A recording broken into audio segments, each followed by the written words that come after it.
Hey everyone, welcome back to Wisdom Wednesday. I'm Dr. Jayne Bock, a Bakerpedia influencer, and I am here to share some baking wisdom with you again. So today I am actually going to talk about sourdough bread, and I received a link to an article from Dr. Lynn, and she asked me, hey, can you kind of break some of this down and talk about what is or isn't true about this article? So this article is just a general article out there to the general public. It's not a piece of scientific literature by any stretch of the imagination. So we'll go ahead and include the link for that article. And I want to kind of get into some points about sourdough bread with this article as the starting point, because I think this article is a little bit of lazy journalism and kind of overselling or overstretching the limited evidence that we do have about sourdough bread and its overall role in health. So I was really excited to read this because it does put sourdough in a very positive light. And anytime I see an article that talks about bread or baked goods in a positive light, it is very exciting because bread and baked goods have had a bad run for the last 20 years or so. So it's nice to see something that is positive. I will give it that. However, one thing to keep in mind about this article as you read through it is that this article is talking about sourdough bread within the context of fermented foods. And so critical thinking point number one is we have to think about what does a fermented food mean to the average consumer. So scientifically speaking, we can call sourdough a fermented food because it undergoes a long fermentation period wherein live and active starter cultures are active and metabolizing the flour in the dough and producing a whole bunch of different byproducts that then we consume when we consume the bread. That notwithstanding, however, when you talk to a consumer about fermented foods, they're thinking about things like yogurt and kimchi and kefir that all have live and active bacteria that will make their way through the digestive tract and eventually colonize the gut. Their understanding of it is from a probiotic standpoint because that is how the food industry in general and the media have educated the consumer about fermented foods. So when we think about sourdough bread, it doesn't fall into the fermented food category from that standpoint because we put it through a baking step. And that heat treatment actually kills the vast majority of those live and active starter cultures. So you're not really getting any probiotic effect from sourdough. And that's the standpoint that consumers are going to think about when they hear sourdough classified as a fermented food. They're going to think there's some probiotic effect going on there. And this article does not take the time to explain that, yes, this is a fermented food because it undergoes long fermentation. We're talking 6+ hours of fermentation, sometimes 12 or 24 hours of fermentation.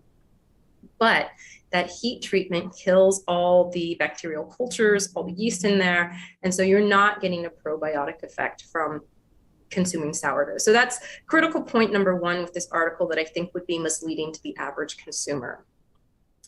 Now, getting into the specific arguments that this journalist is making with this article, the first argument they make for sourdough having some kind of longevity and health boosting benefit is they say, hey, it gives you energy and it helps your gut microbiome. And it's like, well, duh, all bread provides energy.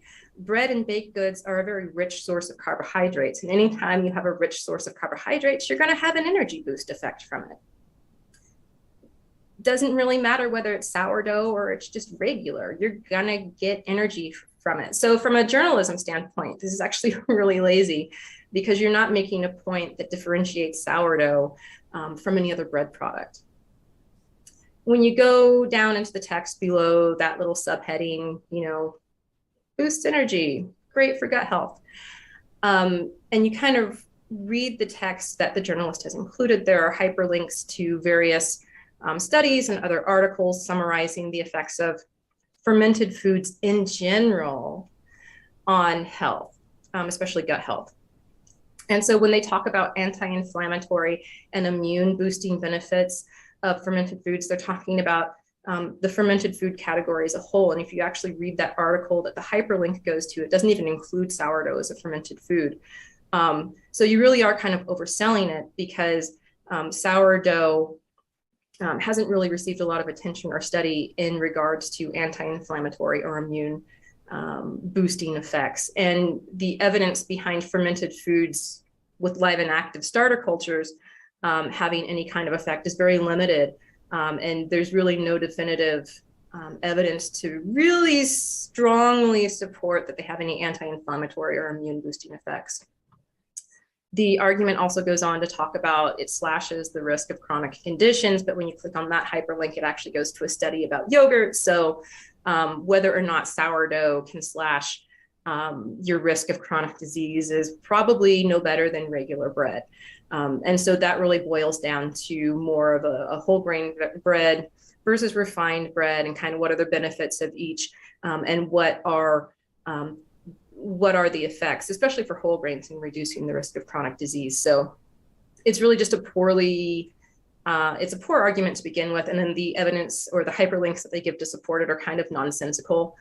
So really that one is kind of like, yeah, okay. It boosts energy, probably doesn't have much of an effect on gut microbiome because it doesn't have any live and active starter cultures. There's really nothing to that argument. The second argument or subheading that the journalist poses is that it can boost mood and mental health. And the text underneath that subheading goes on to talk about the gut-brain axis. And so that's a fairly new development within the scientific community, understanding the gut-brain axis and how the microbiome or the microbiota in your gut can influence your mood, can influence your mental health through the various metabolites and signaling chemicals that these microbiota put off that then are transmitted to your brain. So the link is there, the gut-brain axis exists. The issue is that we don't have a lot of understanding of how it works, and more specifically, how food can influence that gut-brain axis. And so most of the work that has been done to date has really looked at those foods, predominant fermented foods with live and active starter cultures. To my search, there was no literature about sourdough and its influence on gut-brain axis. So that's strike number one. The other thing is that in looking into this, there are so many other things outside of food that can influence your gut microbiota and that gut-brain axis on a day-to-day basis. And those things would be things like, do you have an infection or not? Are you under chronic stress? What kinds of medications do you take? Do you exercise? All of these things cause day-to-day fluctuations in the microbiota that then influence the gut-brain axis. And so you're overlaying your overall dietary pattern on top of that. And so it's really hard to kind of tease out whether any specific foods at this point in time have a strong influence on the gut-brain axis and therefore your mood and your mental health. So I would say this one is still very much unexplored and up in the air. And so there's really not any evidence to support this. I mean, it's a nice thing to think about. And yes, food will have an influence, but there's absolutely zero evidence at this point in time that fermented foods in general, or sourdough specifically, influence your mood or mental health. So if you want a mood boost, eat sourdough because you enjoy eating sourdough. Eating bread makes me happy. I'm sure it makes you happy as well. That's all the mood boost that you're going to get at this point in time. The final argument that the journalist makes is that sourdough may help with the absorption of key minerals and vitamins. And that one, there is actually some scientific evidence to support. So when you put your sourdough through that extended fermentation period, obviously things, the flour components, proteins, starch, fibers, they're all going to have more time to be degraded by that live and active starter culture that's present in the dough. And so that does help make certain vitamins and minerals more bioavailable, especially for absorption on consumption.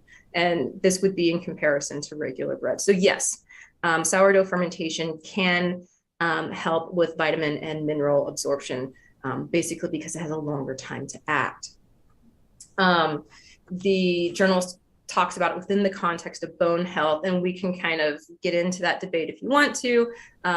How much magnesium are you going to get from consuming sourdough bread, and is it enough to warrant mentioning within an overall dietary pattern? I don't know. There are other richer sources of magnesium, so I don't know that I maybe pointed out as being specifically geared towards bone health, but hey, every little bit helps.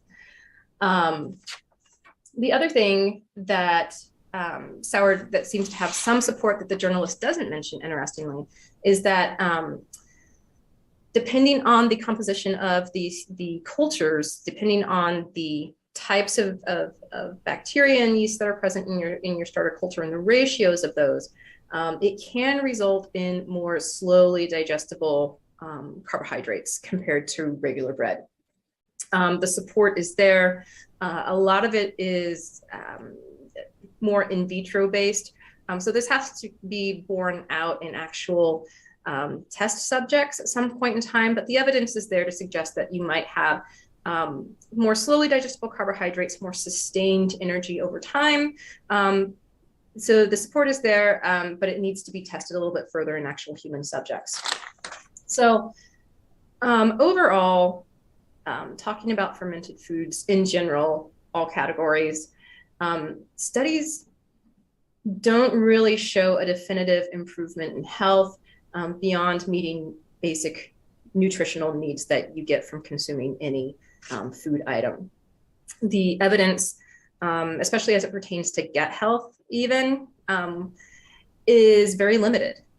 And most studies are very small. So some tantalizing results, but you can't extrapolate that to an entire country or to the global population, for example, because the study is just too small.